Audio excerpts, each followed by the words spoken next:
Salut à tous et à toutes et bienvenue dans ce nouvel épisode. Avant de commencer, évidemment, je dois saluer Nathan. Salut Nathan. Salut Violaine, salut tout le monde. Comment ça va aujourd'hui ? Écoute, ça va pas mal, ça va plutôt bien, même si je me suis blessé il y a 2 jours en faisant du sport, en faisant du padel, ce sport à raquette. Voilà, j'ai voulu faire un smash et en faisant le smash, je sais pas ce qui s'est passé, j'ai trop forcé et donc j'ai une petite contracture, je pense que c'est ça, à l'épaule. Voilà.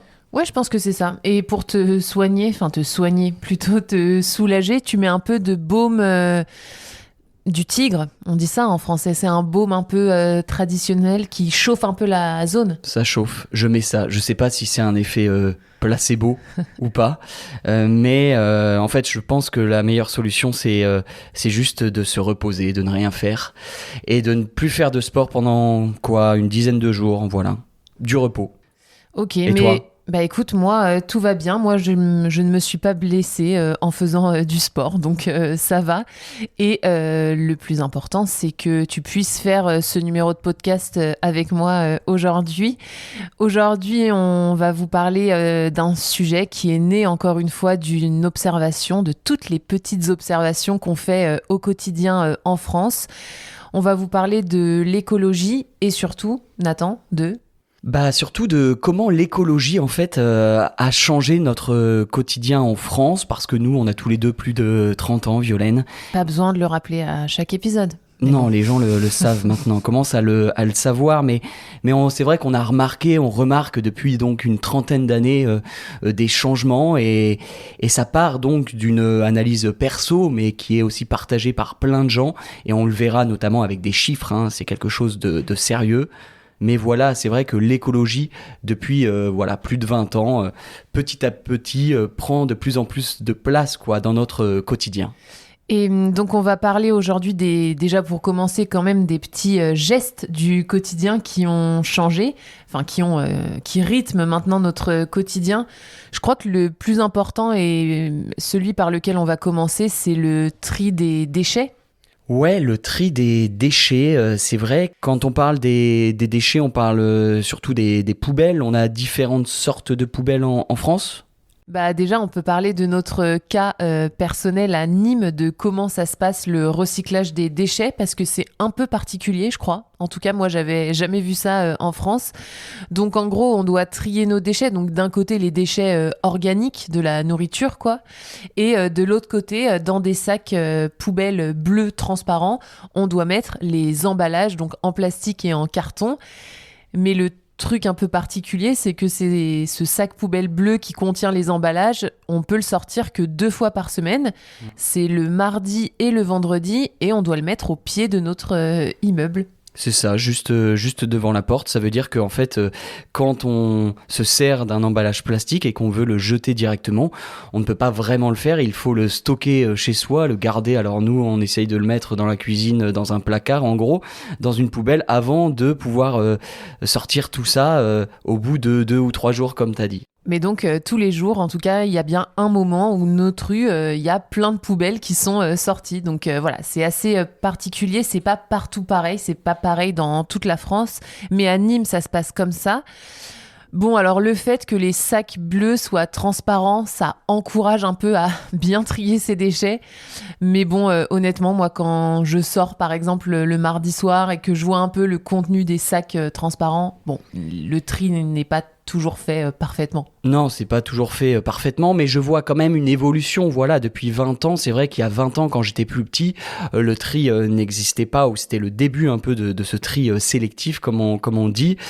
Et maintenant, ça a évolué. Je sais par exemple que chez ma mère, la ville lui a distribué un gros bac, on va dire, pour pouvoir mettre ses poubelles et son tri dedans, ses déchets comme son plastique et son carton. Donc quand même, ça va un peu dans le bon sens, mais par contre, il y a autre chose. Quand on parle de tri des déchets, en France, c'est l'existence du compost, Violaine. hein. Le compost, c'est assez récent, ça devient un peu une mode et ça permet là aussi de réduire les déchets dans les poubelles, on va dire classiques, hein. C'est vrai que si on utilise un compost, on peut réduire, je crois, de 30 ou 40% la quantité de déchets dans les poubelles classiques. Donc ça, c'est pas mal. Ouais, mais le compost, est-ce que c'est possible en appartement, par exemple ? Je crois que ça existe, oui. Il y a des petits bacs qui permettent de le faire, évidemment. Ça reste minoritaire. C'est une partie de la population qui le fait, notamment dans les villes. Mais c'est pas mal. Juste pour rappeler un peu ce qu'on peut mettre dans un compost, c'est par exemple des œufs, enfin pas des œufs, mais des coquilles d'œufs. Ouais, des pelures de légumes. Très bien, les pelures. Aussi, on peut mettre le marc de café. Donc le café qu'on a utilisé, globalement les restes un peu de repas, les épluchures, etc. Donc ça c'est pratique. Là aussi, je sais par exemple que dans ma famille, ma mère le fait, hein, elle va au bout de son jardin pour pouvoir déposer tous ces restes-là dans son compost. Ça te permet ensuite de l'utiliser par exemple comme engrais en fait, que tu déposes sur la terre, hein, pour les plantes. C'est très bénéfique pour la plantation, les plantes. Ouais, donc c'est un peu un cercle vertueux. Donc c'est vrai que le compost, c'est pas une généralité en France, mais quand même ça se développe, on va dire. Ouais. Et c'est un peu aidé par les municipalités pour encourager les gens à faire ça. Et si le compost n'est pas encore hyper généralisé, il y a quand même un truc, un autre geste du quotidien qui est très généralisé, c'est la fin des sacs en plastique. Je crois que c'est interdit dans les supermarchés depuis 2016-2017, c'est ça, hein ? Ouais, là, si tu vas à côté, là, dans le supermarché, tu peux pas, en fait, avoir de sacs plastiques classiques, on va dire, que tu jettes, quoi. C'est très précis, hein, c'est très réglementé, mais on peut quand même acheter des sacs plastiques, mais qui seront plus solides, en fait, qui sont considérés comme réutilisables. Ça, tu peux toujours en trouver. Ouais, et qui sont biodégradables aussi, normalement. Bon, après, si tu vas dans une petite épicerie de nuit, honnêtement, là, on va te donner un sac plastique et on va pas te le faire payer. Donc, c'est vraiment pour les supermarchés, les marchés, etc. Et c'est vrai que, du coup, nous, quand on va faire nos courses, on est obligé d'avoir des sacs de courses, quoi, des cabas de courses. Je crois que ça s'appelle comme ça. C'est en quelle matière ? Je sais pas. C'est pas du plastique, c'est pas de... Du tissu ? Ouais, on en a certains en tissu, mais il y en a d'autres qui sont dans une autre matière. Et en fait, quand on récupère nos courses, parce que nous, on récupère nos courses qu'on se fait livrer dans un point de relais. Bref, je vous passe les détails. Mais en gros, on doit transvaser nos courses de sacs en carton à des sacs réutilisables, parce que si on part avec les sacs en carton, je crois qu'on paye une sorte de consigne en plus. C'est quelque chose comme 15 centimes ou 30 centimes le sac, mais donc on voit tout le monde en fait faire ça, venir avec leur propre sac donc épais, un peu réutilisable, et repartir avec leurs propres courses. Nous, c'est vrai que comme beaucoup de Français, même quand on achète des fruits et des légumes par exemple au supermarché, on ne va jamais prendre de poche ou de sac plastique, enfin ce qu'ils nous mettent parfois à disposition, prendre les bananes, je sais pas, ou les tomates, et les peser directement et mettre le petit ticket dessus, sans prendre de sac, quoi. C'était ce qui surprenait un peu parfois en Espagne les caissiers ou les vendeurs qui nous disaient mais vous ne prenez pas de sac ? On disait non, pas la peine, ça sert à rien de gaspiller, d'utiliser du plastique pour rien, quoi. Ouais, c'est vrai qu'on a eu un petit choc culturel sur ça en Espagne et parfois on nous forçait à mettre les fruits et légumes dans des sacs plastiques. Mais tu sais que en France, il y a 2 ans, j'ai été un peu jugé par un commerçant, c'était dans le centre-ville de Toulouse, quand j'ai voulu... acheter, c'était une affiche, un cadeau de Noël, juste avant Noël, et j'étais entré chez un commerçant, un indépendant, qui vendait des affiches. Et au moment de payer, au moment de partir, en fait, j'ai fait un peu l'erreur, entre guillemets, de lui demander, je lui ai dit clairement comme ça cette phrase, est-ce que vous avez un sac ? Est-ce que vous pouvez me vendre un sac ou me donner un sac ? Parce qu'il pleuvait en plus dehors, donc je voulais pas laisser mon affiche comme ça à l'air libre. Et il m'a jugé, il m'a même fait une réflexion, mais il faut venir avec votre propre sac, quoi. J'en ai pas, je peux pas vous en donner. Je crois que c'était un commerçant assez engagé du centre-ville de Toulouse, mais c'est vrai que j'ai eu un peu honte parce que tout le monde à côté de moi avait son propre sac, quoi. Et c'est vrai que moi, je me balade souvent avec des tote bags, donc des sacs en toile, mais parfois, j'en ai pas. Et quand je vais faire des courses et que je me retrouve à porter toutes mes courses comme ça à la main. Franchement, je fais toujours tomber un truc dans la rue. Parfois, j'ai déjà cassé des œufs, tu vois. Mais bon, c'est vrai que c'est quand même quelque chose qui a changé notre quotidien depuis quelques années. C'est vrai. Et là, j'y pense à l'instant. Quand on est en France, à chaque fois qu'on paye, par exemple, dans un café, dans un bar, dans un resto, même au supermarché, donc, chez n'importe quel commerçant, on va nous demander à la fin, quand on paye notamment par carte, en carte bancaire, est-ce que vous voulez le ticket de caisse ? Est-ce que vous voulez le reçu ? À chaque fois, ils nous le demandent pour donc là aussi éviter, je pense, de gaspiller et de dépenser de l'argent ou en tout cas gaspiller du papier pour rien. Ou qu'après les gens jettent leur ticket de caisse dans la rue, tu vois, aussi. Est-ce que tu as un autre petit geste du quotidien ? Moi, j'en ai un, si tu veux. Alors vas-y, je t'écoute, on va voir si c'est le même. J'en ai noté un et je pense que c'est le même. Bah franchement, ce qui a beaucoup changé dans notre quotidien, c'est l'arrivée massive des gourdes. C'est ça. T'es d'accord ? C'est ça. En fait, on en a une même là, juste à côté de nous. Les gourdes que, par exemple, j'emmène avec moi quand je joue au padel, tu vois. Je prends pas de bouteille en plastique, j'amène ma propre eau avec la gourde, quoi. Et en gros, moi, je crois que, franchement, la dernière fois que j'ai acheté un pack d'eau, donc des bouteilles d'eau en plastique, franchement, je crois que je m'en rappelle plus parce que c'est tellement sorti de mon quotidien. Et c'est aidé aussi par le fait que nous, on boit l'eau du robinet. Donc, on n'achète pas d'eau minérale, par exemple. On boit vraiment l'eau du robinet. Je crois que 85% des Français boivent l'eau du robinet. C'est quelque chose qui est assez commun en France. Mais je crois que c'est seulement 50% des Français qui ne boivent que l'eau du robinet et pas un peu d'eau du robinet et un peu d'eau minérale. Mais en fait, nous, on remplit tout le temps nos gourdes parce qu'on boit uniquement l'eau du robinet. Donc en fait, on n'achète jamais de bouteilles en plastique. Ça a beaucoup changé. Oui, parce que l'eau du robinet est potable en France, mais la gourde, ouais, c'est aussi un effet de mode, on en voit partout. Je pense aussi que c'est très pratique, alors c'est plus écolo bien sûr, c'est aussi plus économique parce que, notamment l'été quand il fait très chaud et qu'on visite des villes et qu'on peut remplir facilement sa gourde avec de l'eau qu'on trouve dans une fontaine ou je sais pas, même au robinet, c'est moins cher que d'aller à chaque fois acheter peut-être une bouteille d'eau en plastique comme on faisait il y a peut-être 5 ou 10 ans en France. Mais tu sais que j'ai vu une stat hyper intéressante, c'est en France, c'est les 25-34 ans qui possèdent le plus de gourdes chez les Français. Donc nous, on est vraiment dans la cible. Et ça me fait penser à une anecdote.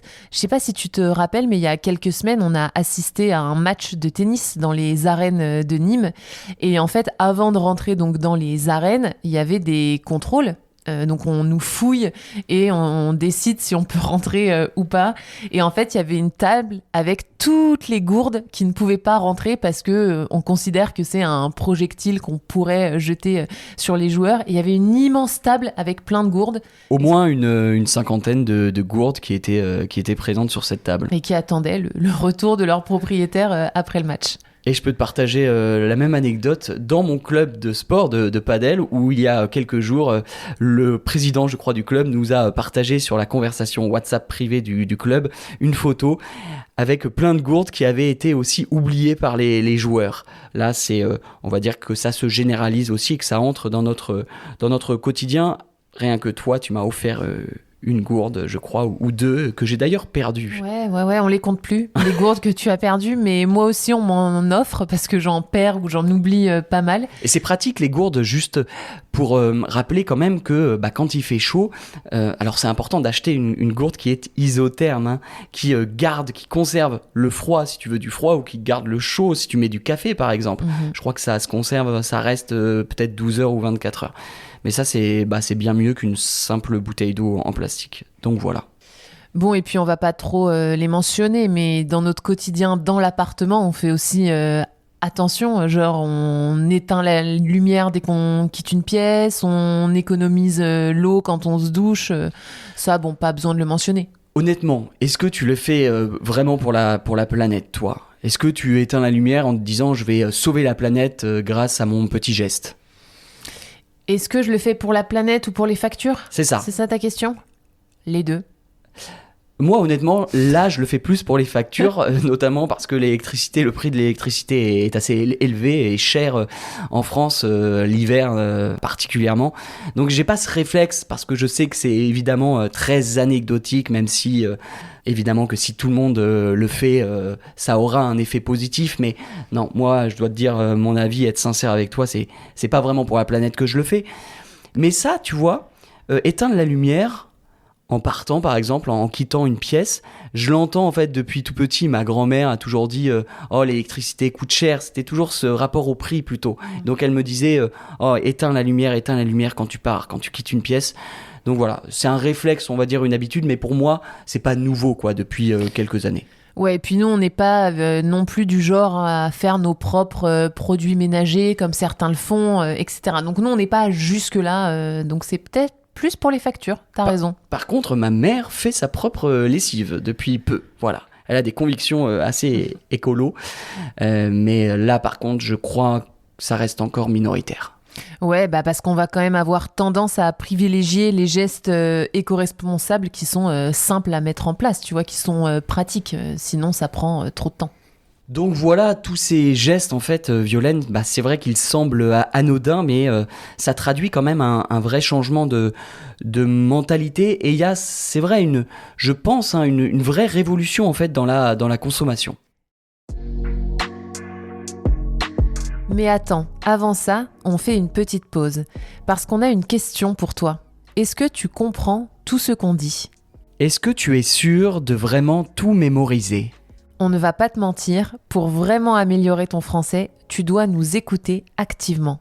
Et c'est maintenant possible pour chacun de nos épisodes grâce à nos transcriptions interactives disponibles en français, en anglais et en espagnol. Tu peux aussi pratiquer ta compréhension avec nos différents exercices. Découvrir 2 épisodes bonus par mois, accéder à toutes nos fiches de grammaire et à nos astuces de français parlé.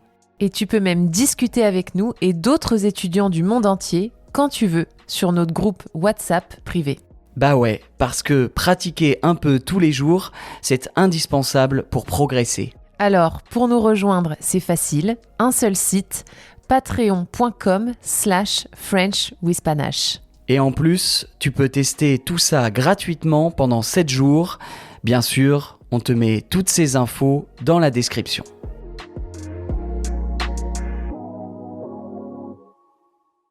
Alors, concernant la consommation, il y a un truc qu'on peut mentionner parce qu'on le voit toutes les semaines, c'est à quel point maintenant les gens consomment ce qu'on appelle des circuits courts, consomment du local. Ouais, et là tu fais référence, je pense, au marché qu'on fréquente tous les vendredis matins, le marché des producteurs de Nîmes. Exactement, et franchement, pour vous aider à imaginer, alors déjà il y a énormément de monde tous les vendredis qui vont au marché, et aussi il faut dire que les stands où il y a le plus de monde, c'est les stands où les produits viennent de la région ou des régions à côté. Ça franchement c'est un truc qu'on remarque vraiment, et les stands où les fruits ou les légumes vont venir par exemple d'Espagne ou du Maroc, bah franchement il y a un peu moins de monde. Ouais, on veut acheter du local, on veut acheter vraiment ce qui est produit juste à côté de chez nous en fait. Si le produit vient de l'autre bout de la France, tu verras que le stand, il sera moins populaire que celui qui vient de la région, enfin du coin, et même si ça vient du département, c'est encore mieux.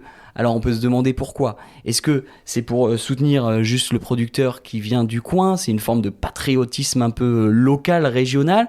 Est-ce que aussi c'est peut-être pour soutenir là aussi ce côté un peu plus écolo, c'est-à-dire que c'est un circuit court, il y a moins de transport à faire, moins de distance fait par le camion par exemple qui va t'apporter les fruits et les légumes. Je sais pas ce que t'en penses sur ça. Et je pense qu'il y a aussi un argument de confiance au sens où on sait ce que le producteur va mettre dans ses fruits et dans ses légumes, tu vois, comment il va le traiter, est-ce qu'il va mettre des pesticides ou non, il y a moyen de lui demander parce qu'il est là devant nous. Donc je pense que c'est un mix de tout ce que tu dis comme argument. Mais là on parle aussi du bio, parce que le bio, quand tu vois ces stands-là au marché, derrière il y a souvent écrit comme ça ce message agriculture biologique, et ces stands-là sont très fréquentés. tu le sais. Nous, par exemple, notre producteur, notre vendeur de légumes chez qui on achète la salade, on a acheté aussi récemment des asperges. Des asperges, des cébettes, voilà. Voilà. Lui, c'est bio, hein. Donc, il y a toujours plein de monde, on doit faire un peu la queue. Alors, je pense qu'on aime en France soutenir le local pour donc le producteur, pour le soutenir économiquement, parce qu'on sait que c'est un peu compliqué pour lui financièrement. On vient aussi chez lui pour la santé, parce que c'est quand même prouvé que quand tu manges sans pesticides ou avec moins de pesticides, c'est mieux pour la santé. Mais je pense aussi qu'il y a cet argument pour la planète, quoi. Et tu sais que ça a un nom? Le fait de manger très local, c'est ce qu'on appelle le locavorisme. Waouh. C'est pas très entendu, hein. Ouais, le terme est pas encore hyper populaire, mais je crois aussi que la tendance est quand même un peu à nuancer, parce que nous, là, on parle du marché des producteurs qu'on fréquente et où il y a du monde, mais est-ce qu'on peut généraliser à l'échelle globale, ou en tout cas à l'échelle de la France ? Déjà, faut quand même le dire, tout le monde n'a pas l'opportunité de venir au marché le vendredi matin. Tu vois, il y a des gens qui travaillent, il y a des gens qui habitent plus loin, donc voilà, il y a des gens qui vont peut-être aller au supermarché parce que c'est plus facile, ça prend moins de temps.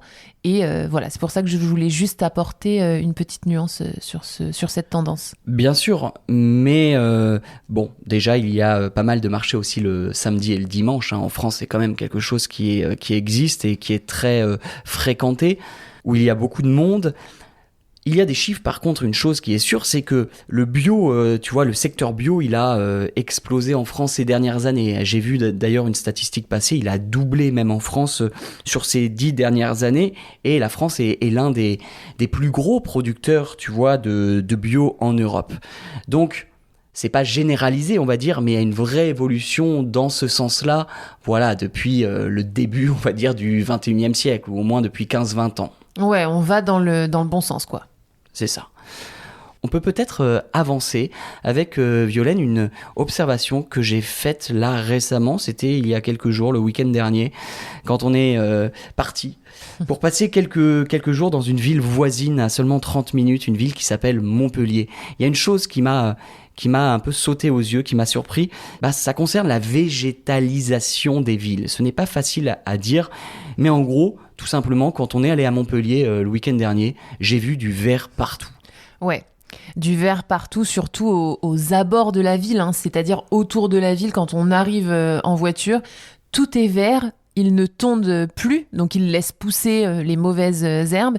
Et en fait, Montpellier est vraiment cerné par la nature, et c'est vrai que c'est assez impressionnant quand on arrive dans la ville. Mais même à l'intérieur, hein, sur une place dans le vieux Montpellier, dans la vieille ville, je me souviens, et je l'ai prise en photo, cette place, qui avait une sorte de potager ou un jardin partagé en plein milieu, avec beaucoup d'arbres, avec, comme tu l'as dit, on ne tombe plus, donc c'est hautes herbes, et c'est toujours un peu impressionnant, on se croirait presque dans la jungle, hein, en plein centre d'une ville française, d'une grande ville.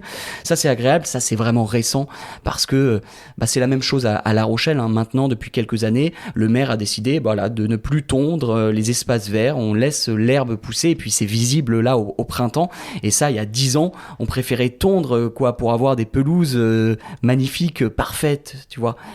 Quel est l'avantage aussi, c'est que l'été, on a un peu moins chaud, quoi. Ça fait peut-être baisser un petit peu la température ressentie. Ouais, parce qu'en fait, on essaye de mettre moins de béton, ou en tout cas de diminuer l'importance du béton qui chauffe vraiment les villes, surtout en été.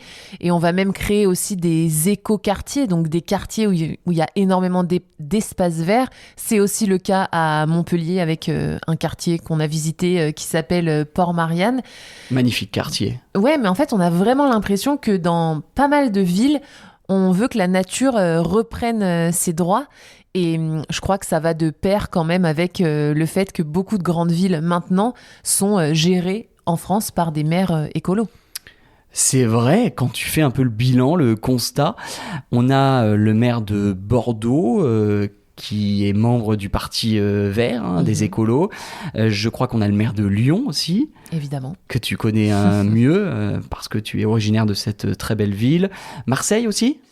Alors non, je crois qu'il est pas écolo, il est socialiste et il a pas l'air d'avoir pour l'instant des considérations écolo. D'accord, donc je me trompe sur ça. Grenoble, bien sûr, ville qu'on connaît, et je crois que c'était la ville pionnière en matière d'écologie en France, parce que lui, il est maire depuis plus de 10 ans. Quand on était étudiant à Grenoble, Éric Piolle était déjà maire de Grenoble, alors que pour Bordeaux, pour Lyon, c'est plus récent. Mais là aussi, on voit qu'il y a une progression vers l'écologie politique. Et moi, je voyais Éric Piolle se déplacer en vélo à Grenoble. Cliché, mais ouais, ça a vraiment été un des premiers maires écolos de France. Et il y a aussi Poitiers. Poitiers aussi, bon c'est une plus petite ville mais Grenoble est bien plus grande. C'est vrai que ça se comprend quand tu vois Grenoble qui avait des gros problèmes de pollution, notamment d'émissions de gaz à effet de serre avec, on dit souvent que Grenoble est une cuvette entourée des Alpes, donc il y a les montagnes et puis la ville en dessous, donc on voyait toujours ce nuage de pollution. Donc on comprend qu'ils aient voté pour et qu'ils aient élu un maire écolo. Et dans la même veine, il y a de plus en plus de villes qui vont créer, tu sais, des logements à basse consommation énergétique. Et en vrai, pour moi, c'est le futur parce qu'on est quand même de plus en plus amené à vivre dans des appartements en ville. Et je pense que ce sera un des seuls moyens de survivre dans des villes où il fera très chaud dans le futur. Ouais, et là, on pourrait aussi évoquer ces problèmes dans les appartements qui tentent d'être réglés avec des problèmes d'isolation. On parle de ces appartements notamment qui sont des passoires thermiques, donc qui demandent beaucoup d'énergie. Donc maintenant, petit à petit, ça devient interdit ce genre d'appartement. Il faut faire des travaux, les propriétaires doivent régler tous ces petits soucis-là. Donc voilà.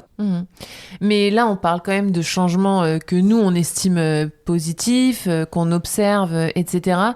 Mais on peut pas le nier, il y a quand même des résistances un peu dans la société et il y a encore des points de tension autour de l'écologie dans la société en France. C'est vrai.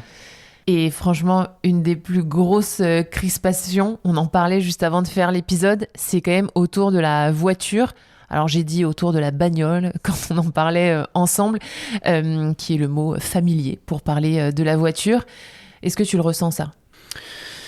Je le ressens, oui, alors un peu moins, peut-être pas nous, parce qu'on a une voiture qui est relativement récente, mais là, j'aimerais qu'on fasse référence peut-être à la vignette. Est-ce que tu peux expliquer ce que c'est ? Parce qu'en fait, il y a une vraie tension sur ça, la vignette, je crois qu'on appelle ça comme ça, une vignette écolo qu'on doit mettre sur notre voiture. Ouais, c'est une vignette avec un chiffre entre 0 et 4, je crois, et vous avez en gros 0 si votre voiture est très écolo, et 5 si elle ne l'est pas du tout et si elle pollue énormément.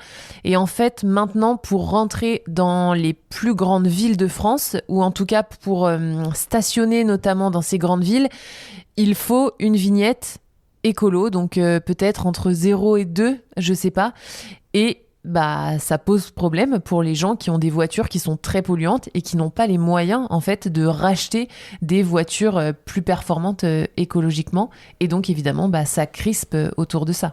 Non, c'est vrai, il y a cette forme de tension qui existe, mais il y en a d'autres. Et je pense notamment, tu sais, à ces voies qui sont réservées aux voitures depuis peu. Là aussi, c'est récent. Mais quand on est allé à Lyon la dernière fois, en entrant dans la ville en voiture, on a vu que sur les 3 voies qui étaient donc réservées aux voitures, on va dire, celle la plus à gauche, je crois que c'était celle la plus à gauche, était réservée uniquement au covoiturage ou aux voitures qui transportaient plus de 2 personnes. Et donc, si tu étais seul dans ta voiture, tu devais rester à droite. Tout ça, c'est pour aussi encourager le covoiturage et pour qu'on prenne un peu moins de voitures, quoi.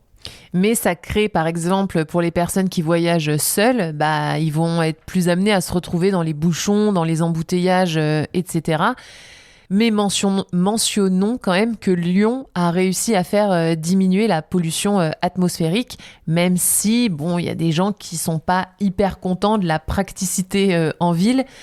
Il y a eu des conséquences positives sur la qualité de l'air. C'est ça, c'est exactement ça. Au moins, toutes ces normes, tu vois, elles ont eu une conséquence positive. Je crois qu'à Paris aussi, ça a fait du bien, tout ça. Et notamment, une norme à Paris qui a fait aussi grand bruit, qui a fait beaucoup de bruit, et qui a engendré un ras-le-bol des gens, des conducteurs, ça c'est sûr. C'était, tu sais, quand le périphérique parisien, comme on dit, est passé à 50 km/h. C'était il y a quelques semaines. Donc voilà, tous les Parisiens qui prennent la route pour contourner un petit peu le centre-ville de Paris, à chaque fois ils roulaient avant, je sais pas, à 70, 80 ou 90 km/h. Maintenant, ils ont l'obligation de rester à 50. Donc c'est vrai que la différence est assez importante. Ouais, bah alors déjà, ça réduit la pollution atmosphérique, mais aussi la pollution sonore. J'imagine que c'était un des objectifs. Mais il y a des critiques sur ça, en fait, qui vont rejoindre un peu toutes les critiques peut-être sur l'écologie. C'est qu'on va dire que c'est un peu l'écologie des riches, parfois. Parce que, bah, imaginons, t'habites pas dans le centre-ville de Lyon, qui est quand même le plus cher pour se loger. Tu dois prendre ta voiture et t'as pas une voiture écolo. Bah, tu te retrouves à ne pas pouvoir circuler dans Lyon. Pareil pour le périphérique. Imaginons à Paris, donc tu habites en banlieue de Paris, parce que c'est moins cher, et tous les matins, tu prends ta voiture pour aller travailler à Paris. Bah, en fait, tu dois te lever plus tôt parce que maintenant, la vitesse, elle est réduite à 50 km/h. Donc, ça change le quotidien des gens et ça, c'est clair et net. Et bah ouais, il y a peut-être que ceux qui ont moins d'aisance financière sont peut-être plus impactés, en tout cas sur ces aspects-là. Et c'est aussi pour ça qu'il y a des critiques. Oui, en fait, je crois que c'est toujours la même chose. Ça dépend d'où tu te places. Si tu es un conducteur, si tu prends ta voiture tous les jours, évidemment que tu es plutôt critique vis-à-vis de ces mesures-là.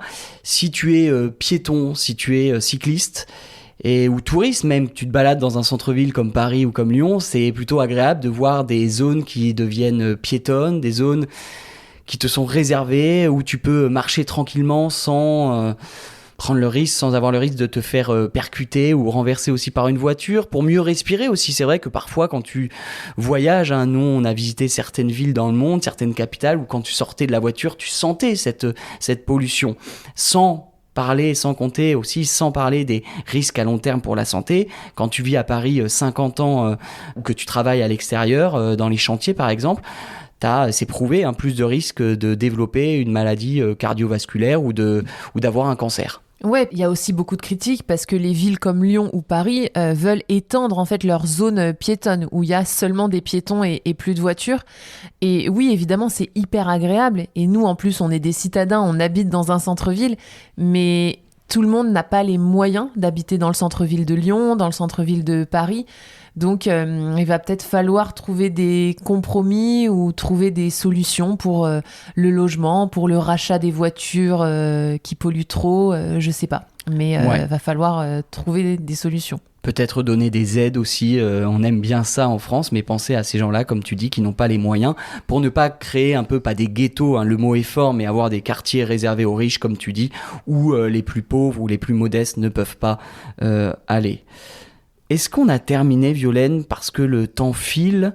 J'aimerais peut-être te poser une petite question. Oh, un quiz. Allez. J'ai vu passer l'info sur Internet tout à l'heure.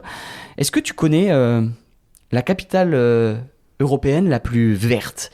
Selon pas mal d'études sur ces dernières années, alors je sais qu'il y a des pays qui sont vraiment des références en la matière. Je pense à la Finlande, je pense au Luxembourg, je crois. Mais je te parle d'une ville, d'une capitale dont les médias français parlent pas mal comme référence. Est-ce que c'est une capitale d'un pays du Nord? Non.